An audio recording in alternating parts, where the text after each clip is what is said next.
Well, you got what you wanted, James. You made the situation public, and now the NBA launching an investigation into an already ugly situation. But some truth finally revealed. We'll break it down here on Philly Take with RB. Perfect.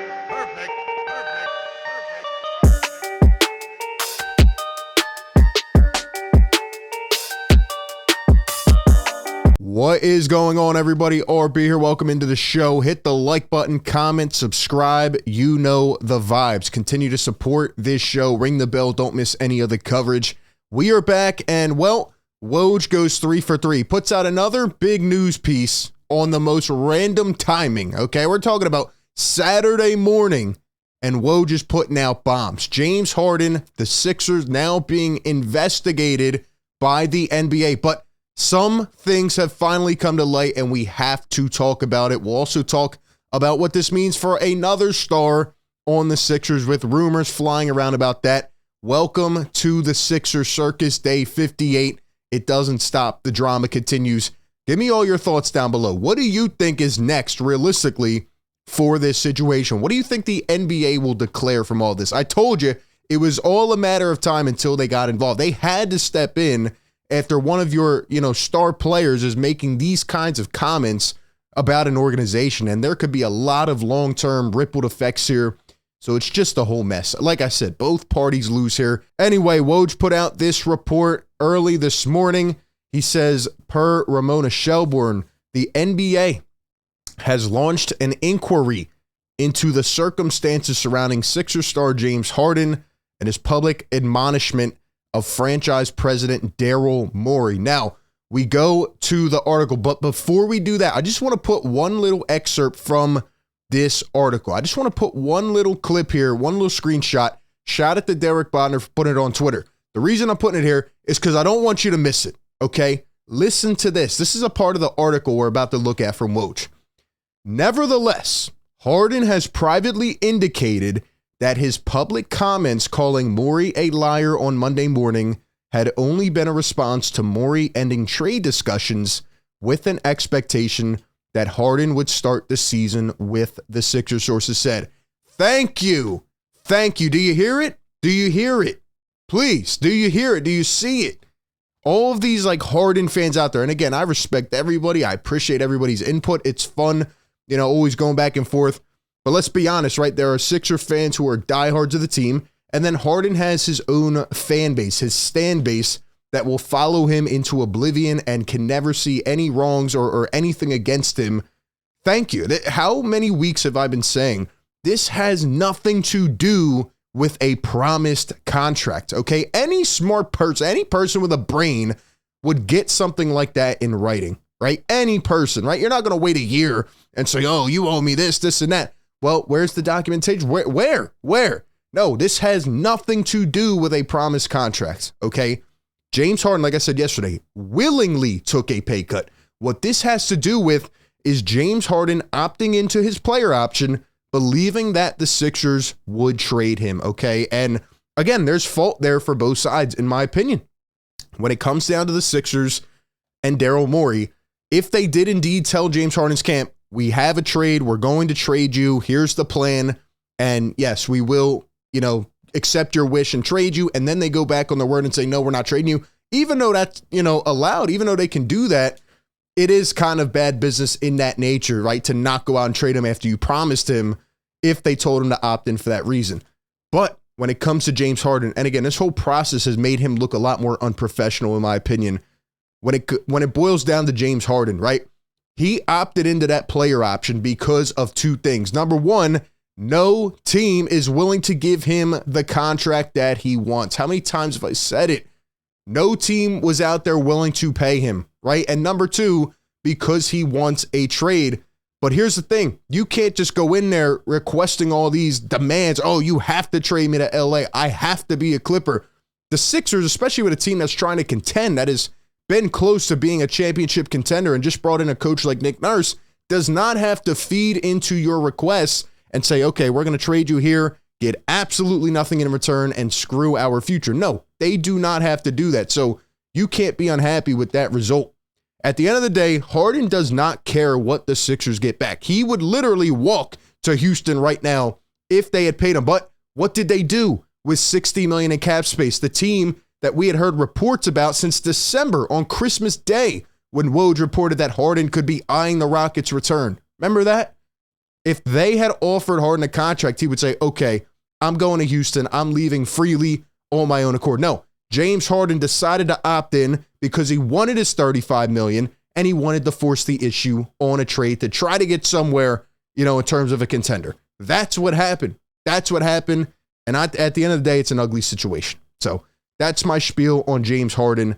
We look at the article from Woj and a couple main things here. The league office is believed to be pursuing an understanding of whether Harden was pretending a 23 holdout with in violation of the league CBA or had been referencing past contract discussions with the organization that might constitute salary cap circumvention. But nevertheless, Harden has privately indicated that his comments calling Morey a liar had only been a response to Morey ending trade discussions with an expectation that Harden would start the season with the Sixers. At this point, there's no repair. Like Harden said, there's no coming back from this, to be honest. Philly informed Harden it hadn't found a suitable trade, and it expected him to report to the team's training camp in September. It even says here, Morey, leery of making a trade involving Harden that diminishes Philly's chances at contention, is faced with a dilemma because essentially you're going to make Joel Embiid mad, and he's running the risk of an unhappy Harden creating something less than a championship-driven environment. Like I said, a toxic locker room culture. The Sixers saw that a couple years ago. After those deals, the NBA investigated the Sixers, uncovered premature convos with Tucker and Daniel House, but the league did not find evidence of Philly and Harden discussing or agreeing upon a future contract based upon his agreement of a 1+1 contract. The Sixers never had some back under the table agreement with James Harden. Okay, I'm glad we can throw that out of the way. They can investigate, but Harden is even saying that. You know why? Because now Harden's in some doo-doo, because he knows if he was a part of that, he's going to get in trouble as well. But Woj hinted at the article. What does this mean going forward? Well, according to Vince Goodwill on an article put on Yahoo Sports, which we'll take a look at, people around the NBA now believe Joel will ask out sooner rather than later. Again, the long-term effect of this, it could affect Maxey, it could affect Embiid, it could affect everybody's happiness.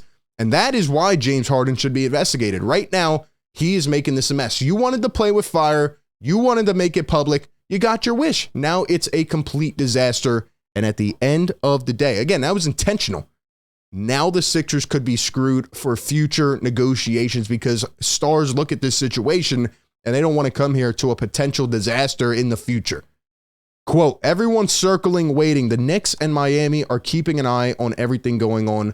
I'm still not going to believe Embiid will ask out until I see it, but we probably could be drifting towards that point, sooner rather than later if he is unhappy. Here's the article put out by Vincent Goodwill. A couple main things I want to point out here. It says Morey is responsible for only the past few years, but in totality, many around the league believe Embiid will ask out sooner rather than later, and a full rebuild is what Morey is covetly hoping for. For Daryl Morey, a teardown could be better than another outright failure in the East. He goes on and talks about the Sixers, but league sources told Yahoo Sports, stay with me here. League sources told Yahoo Sports, contrary to popular belief, Morey is not stuck on receiving Terrance Mann back in a deal, but instead is coveting future first-round picks with the so-called 7-year rule in effect. Essentially, you can't trade draft picks 7 years or more out. The Clippers' first-round picks are owed to OKC due to the Paul George trade in 2019, but the Clippers own their picks in 27 and 28. Again, we don't know really the strategy here for the Sixers. If they're going all in, all out, they might eventually have to break stride and go another way, given this whole Harden situation. But, again, this Sixers team needs draft capital if they really want to build from within. And, eventually, if you do trade Embiid, then you're going to have to start over. You're going to have a plethora of picks, which the Sixers do not have right now. Morey is believed to want those more than the productivity of Terrance Mann, who's on an affordable number the next 2 years.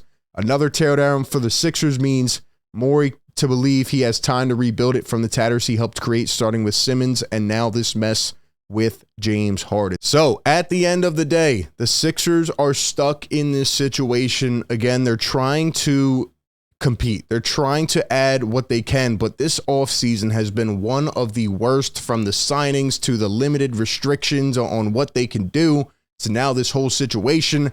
Like I said a couple days ago, I'm at the point personally where I'm ready to ship off Harden, just given the fact he's going to continue to make this more toxic. That's been reported from multiple reporters, right? He is ready to make this as uncomfortable as possible. And the Sixers saw what happened a couple years ago with the Ben Simmons fiasco. You cannot let this affect the locker room, right? Even if you have guys here that are not as good, right, and you end up getting scraps, you just have to clear this out of the way, because it's just going to make it very toxic. And then Joel's going to want to ask out. So, I don't think there's any trade value anywhere at this point. It's a lose-lose. It's a double-edged sword, and both parties have fault. But right now, now it's gone public. The NBA will investigate, and who knows what they will say or find after that. But it is not looking promising right now for the Sixers. They're going to have to find a way to dig themselves out of this. But you give me all your thoughts down below in the comments section. As always, appreciate everybody for tuning in. Be sure to like, comment, and subscribe. And that being said, I will catch you all on the next one. Peace.